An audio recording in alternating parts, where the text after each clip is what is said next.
Ok, então vamos lá. Na aula 16, nós vamos começar agora a ver outros tópicos na disciplina, além de ordenação, que a gente viu até agora. Ordenação é um tópico muito legal, porque ordenação ela permite que a gente exercite um monte de coisas, de estratégias diferentes de programação, sabe, aquela história toda de complexidade, por que a gente precisa saber complexidade. Eu acho que ordenação é o caso mais clássico, que é onde você consegue ver, por exemplo, que se você não se preocupar com complexidade, você pode ter um problema que vai demorar 15 minutos ou 2 segundos, por exemplo. E o problema para casos pequenos, ele resolve, todos eles resolvem, todo mundo fica bonitinho e tal, mas o problema ele cresce e você não dá conta mais de resolver. Aí você fala, vai ser ok, sei lá, de 15 segundos eu conseguiria baixar, de 15 minutos, por exemplo, eu conseguiria baixar para 8 minutos. Não, você consegue baixar de 15 minutos para 2 segundos, certo? A gente conseguiu baixar, por exemplo, de 10 segundos para 70 milissegundos. É isso, cara. Isso daí é o que você entender a complexidade, qual é o poder de você achar um método com complexidade mais baixa. Mas pro final a gente vai falar um pouquinho, no final da disciplina, a gente vai falar um pouquinho sobre problemas mais gerais e como é que a complexidade elas se apresentam nesses problemas mais gerais. Mas por enquanto a gente vai parar por aqui na questão de falar de ordenação, tá? Hoje na gravação a minha câmera não está funcionando, então vai sem a minha câmera, não é um grande prejuízo. A voz está muito melhor agora por causa da ajuda do João, vamos registrar aí, salva de palmas para o João. E nós vamos começar a falar do próximo tópico, e o próximo tópico é busca. Bem, primeira coisa, o Ângelo vai ajudar aqui nessa parte. Ângelo, você já se perguntou por que a gente tem que ordenar, afinal? A gente tem ordenado tudo, o que a gente tem feito até agora é pegar um vetor desordenado e ordenar. Mas por que você ordenaria um vetor? Por que você não usaria... Sei lá, eu tenho um número, a lista dos alunos, do nome dos alunos, e eu quero os nomes dos alunos em ordem alfabética. Por que eu faria isso? Ah, para você buscar mais facilmente os nomes, né? Para você buscar mais facilmente os nomes. Para falar a verdade, essa é o principal objetivo de você manter as coisas ordenadas. Você coloca a lista em ordem alfabética, porque se eu tiver procurar o Ângelo, por exemplo, eu sei exatamente onde que eu vou encontrar o Ângelo na lista. Se a lista não estiver ordenada, eu vou conseguir achar o Ângelo numa lista não ordenada? Vai. Vai, mas vai dar mais trabalho, certo? Então, basicamente, o que a gente está fazendo, falando de ordenação, a ordenação por si, ela não é tão interessante assim. O interessante da ordenação é que ela pode ser usada também para fazer busca. Outra coisa também, não sei se vocês já pensaram, alguém aqui fala japonês ou chinês, essas línguas que não são baseadas em alfabeto romano, alfabeto grego e tudo mais? Alguém sabe falar isso? Não? Vocês sabem que em kanji, opa, muito bem, temos aqui o Kiyoshi fala. Kiyoshi, é em kanji. Você já viu um dicionário de japonês? Como é que você procura uma palavra no dicionário de japonês? Eu nunca consegui entender aquilo. Por exemplo, eu acho um caractere que eu nunca vi, e eu quero saber o significado daquele caractere. Eu vou num dicionário. Como é que eu posso achar no dicionário aquele caractere se ele não está em ordem alfabética? Eu não sei o som do caractere, porque justamente eu estou procurando. Como é que você faria para procurar no dicionário? Ou não existe isso de procurar no dicionário um caractere em japonês? Você pode falar? Tem, tipo, três alfabetos, né? O Aham, hiragana, o katakana e o kanji. tá, Aí, geralmente, o Jikosho, né, que é o dicionário japonês, uhum, ele segue essa ordem tá, fonética do hiragana. Então, começa tá, com A, uhum, K, Sa, Ta, Na. Então, tipo, os uhum. kanjis, assim, Tá, já, depois... tá, mas a Essa pergunta... ordem, né? Então, mas a pergunta é ao contrário. Eu vi o kanji, mas eu não sei o que o kanji significa e não sei como é que pronuncia o kanji. Entendeu? Eu achei um E se kanji você na não sabe a rua. leitura... E aí? Você tem que saber pelo menos o som dele para Uhum, poder encontrar no dicionário, porque sabendo o som, você sabe como é que ele vai estar escrito em hiragana e aí você vai sim, saber onde procurar. Se você não entendi. sabe nem o som dele, acho que é difícil. Teria que procurar no dicionário todo, né? É isso que a gente vai ver. Então, na verdade, qual é o problema? O problema é que, tá, quando você sabe o som, aí você sabe uma determinada ordem. E aí você sabe como procurar.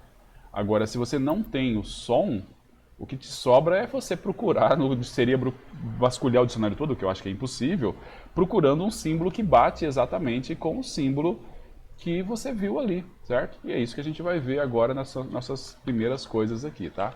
Então o que nós vamos pensar? Nós vamos falar hoje de busca, tá? Vamos falar de busca. E aí, nós vamos resolver o problema de busca. Eu vou colocar as coisas aqui do programa inicial, apesar de que não vai ser muito importante. As coisas que a gente vai fazer são tão básicas que muito provavelmente a gente não precisa se preocupar até mesmo em compilar e rodar. Compilar para ver se não tem erro e tal, mas rodar ela é meio trivial. Então, a aula de hoje é uma aula mais para a gente discutir esses problemas do que pode acontecer, tá? Vamos lá, vamos colocar todo mundo aqui, int main, char asterisco argv. Aqui a gente tem um vetor A. Opa. Esse vetor A ele tem um tamanho n e eu tenho um x, tá? E aí eu gostaria de procurar a posição do x fazendo uma busca no vetor A, que tem n elementos, pelo x. Beleza?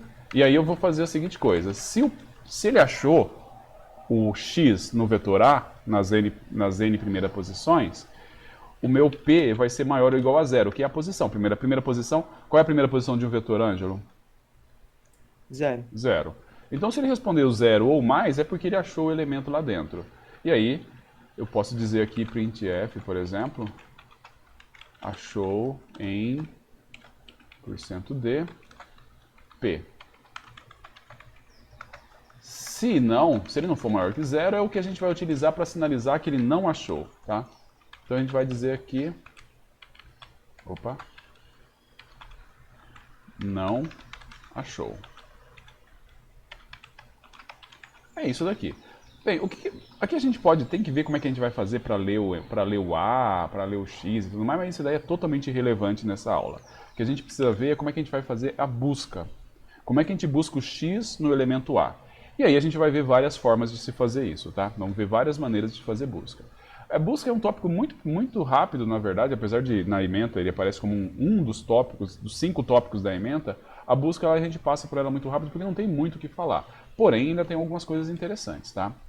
Primeira coisa, vamos fazer a busca mais básica possível que a gente pode imaginar. Então, seria assim, busca, eu vou passar o vetor A, vou passar a quantidade de elementos do vetor, vou passar o x que é para ele procurar, certo? E aí ele vai retornar se ele encontrou esse x lá dentro ou não. Como é que a gente pode fazer essa busca aqui? Ângelo, a gente... pode falar. For loop For vai com... percorrer todo o vetor até achar o cara. Se não achar Exato. o cara, ele retorna -1. Sabe? Então vai ser aqui, né? Ó, o for i que vai de 0 até n-1, certo? Se o A da posição i for o x, qual é a resposta? Retorna o i. O i. Ok, porque se for a primeira posição o i é 0, vai funcionar como a gente tinha combinado. Tá, se ele chegar aqui embaixo, é porque ele não entrou nenhuma vez aqui, então ele não entrou, ele não achou, o x é diferente de todos os elementos que ele passou no vetor, e aí ele vai retornar que ele não encontrou, que é o menos 1. Certo? Uhum. Alguém tem alguma dúvida que esse negócio aqui funciona? Sim, não tem pegadinha aqui na pergunta, não. É simples mesmo, não tem muito o que fazer, certo? Então, essa daqui é a busca mais simples que tem. Agora, o que a gente tem que ver? O que a gente tem que fazer agora é o seguinte. Qual é a complexidade disso? Vamos supor que... linear. Né? É linear. Claramente linear. Vamos supor que eu dobre o tamanho do vetor. O que vai acontecer se eu dobrar o tamanho do vetor? Aí você dobra o quanto esse for vai percorrer. Né? Exatamente. Eu vou dobrar a quantidade de máxima, né? É linear no pior caso, digamos assim. Então vai dar a quantidade máxima. No melhor caso é constante, né? No melhor caso é você achar o cara na primeira posição. Sempre. Mas esse melhor caso, vamos dizer assim, a gente pode muito bem ignorar, né? O pior caso é ele ir até o final do vetor. O caso médio, a gente já pode também imaginar como é que seria o caso médio, né? Caso médio, nesse caso aqui, o que vai acontecer?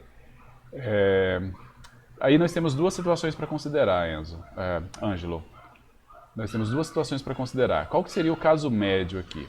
As duas situações é o seguinte. Uma é, o que acontece se o x está no vetor e o que acontece se o x não está no vetor. Tá? Nós temos esses dois casos para considerar. Se o x está no vetor, qual que seria o esperado que aconteceria aqui? Seria que ele vai dar alguns passos e vai achar o x e vai parar, certo? Certo. Quantos passos ele daria? Difícil saber, mas se o vetor for realmente aleatório, e o x que eu estou procurando também é aleatório e tudo mais, ele vai dar provavelmente meio n passos, certo? Umas vezes ele vai achar no começo, vai achar no 1, depois vai achar no 2, vai achar no 3, mas ele vai achar no n-1, tal, tal, tal. Você soma todo mundo, é uma somatória de PA, vai dar n ao quadrado menos, tá? Porém, você está falando isso de somar todas as chamadas, cada uma das chamadas. Então eu quero saber a complexidade de cada uma das chamadas. Eu pego esse n ao quadrado, divido por n e vai dar n de novo. Então quer dizer, o fato é, se a gente fizer esse cara aqui desse jeito, ele vai dar linear. A gente espera que se ele tiver, se o x estiver no vetor, ele vai parar mais ou menos na média, na metade do vetor ele para. Algumas vezes para menos, algumas vezes para mais, mas você concorda comigo que na média é razoável assumir que meio n ele para. Sim, bem razoável.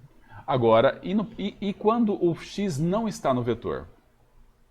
Aí ele tem que percorrer todo o vetor. Aí ele tem que percorrer todo o vetor, certo? Ele percorre todo o vetor e ele vai chegar no final para daí sim ele concluir. Então quer dizer, quando o x está no vetor, ele encontra o x no vetor mais ou menos com meio n passos, na média. Quando o x não está no vetor, ele vai sempre para n, certo? Vai sempre chegar até n. Tá, o que a gente pode fazer aqui? Primeira coisa, nós temos essa versão, tá? Nós vamos fazer várias versões do busca. Você sabe que num programa, você só poderia ter um busca, mas a gente vai fazer várias versões. Esse daqui, ó, é busca linear não ordenado sem sentinela. Nosso sentinela vai aparecer aqui, tá? Sem sentinela. Esse daqui é a nossa primeira busca. Vamos fazer a segunda busca aqui. Segunda busca, eu vou até copiar aqui, nós vamos colocar um sentinela nesse negócio. Só que o sentinela ele é um pouquinho diferente do que a gente usou no Bubble. O Bubble a gente também tem o conceito de sentinela, mas aqui a gente vai fazer um sentinela que é um pouquinho diferente, tá? Como é que funciona esse Bubble com sentinela? Busca com sentinela. De novo, a gente vai passar muito rápido por isso daqui, porque primeiro, para fazer ele funcionar demora um pouquinho e não compensa. Já adianto que não compensa, mas a gente vai entender que isso daí pode ser que ajude em uma outra coisa lá na frente, tá? Se você der uma olhada, tem duas comparações que eu faço para cada elemento. Você consegue ver as duas comparações que eu faço para cada elemento, Ângelo?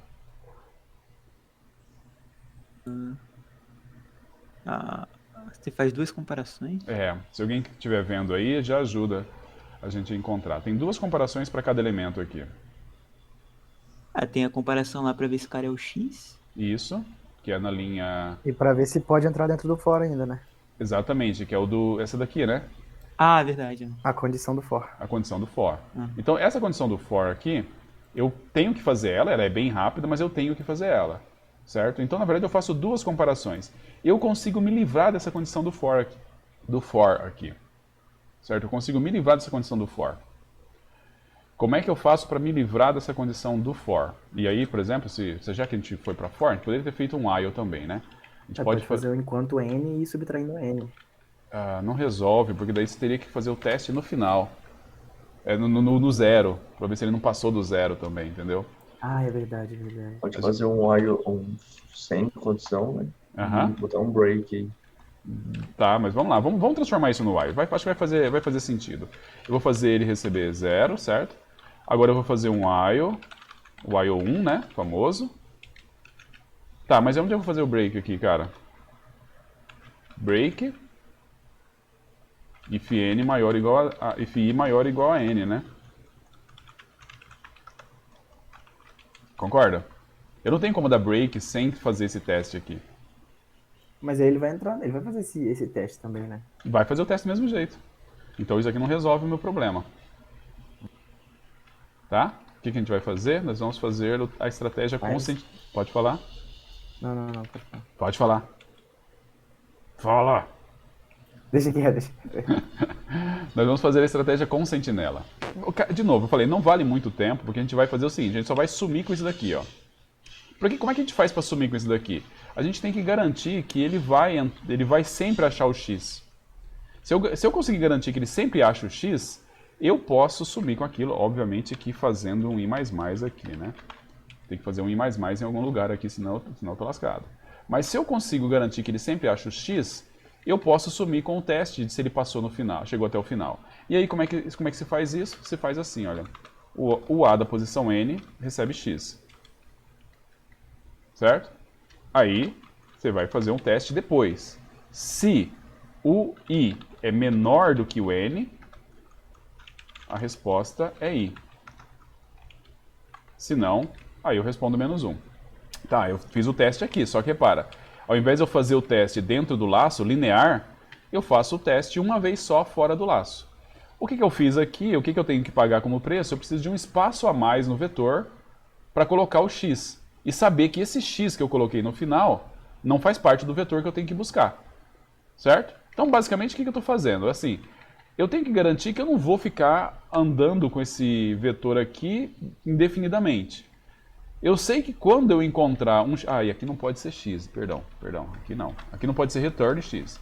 Aqui tem que ser break. Aí sim o break aparece. Tá? Aí sim ele aparece. Então o que a gente faz? Quando ele acha o X, eu paro, saio e verifico. Tá bom, você achou o X? Tá.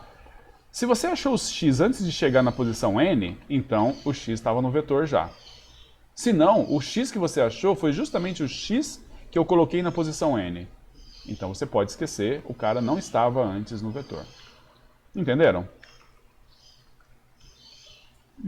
Sim. Sim? Isso daqui é a estratégia com sentinela. Repare, o que a gente está fazendo aqui é simplesmente colocar um sentinela no final para não deixar que esse cara aqui passe do final. Certo? O que a gente ganha com isso? A gente ganha que a gente faz um teste apenas por elemento do vetor. Antes a gente mas peraí, o vetor ele vai ter agora todos os elementos possíveis, né? É isso que você fala. Ele vai ter o X. O X. O X que eu estou procurando, eu estou colocando no final. Seria mais ou menos assim, ó. Imagina que eu tenha que procurar, sei lá, procurar o Fernando. Não tem nenhum Fernando aqui, né? Tem um Fernando? Tem um Fernando. Eu vou procurar um Vinícius, tá? Não tem nenhum Vinícius aqui.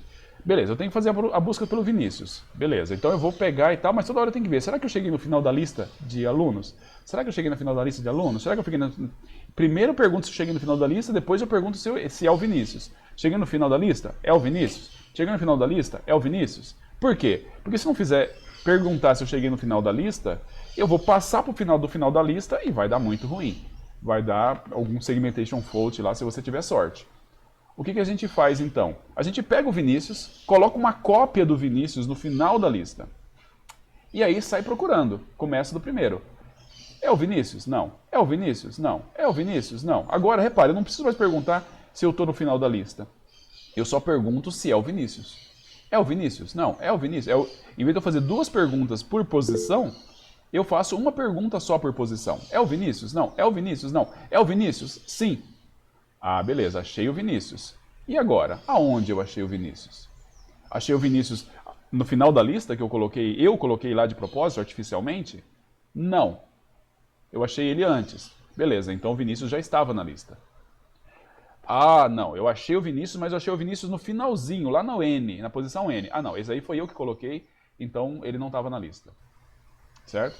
Então, na verdade, o que a gente está fazendo com essa? Não é gambiarra, é um recurso técnico, chama busca linear não ordenada com sentinela, tá? Com isso, eu tiro metade das condições. Repara que ainda continua linear, não resolve o problema do linear e tudo mais, mas é uma otimizaçãozinha simples que você faz, que você ganha um certo tempo aqui. E o vetor continua não ordenado, tá bom? Vamos lá? Parar a gravação.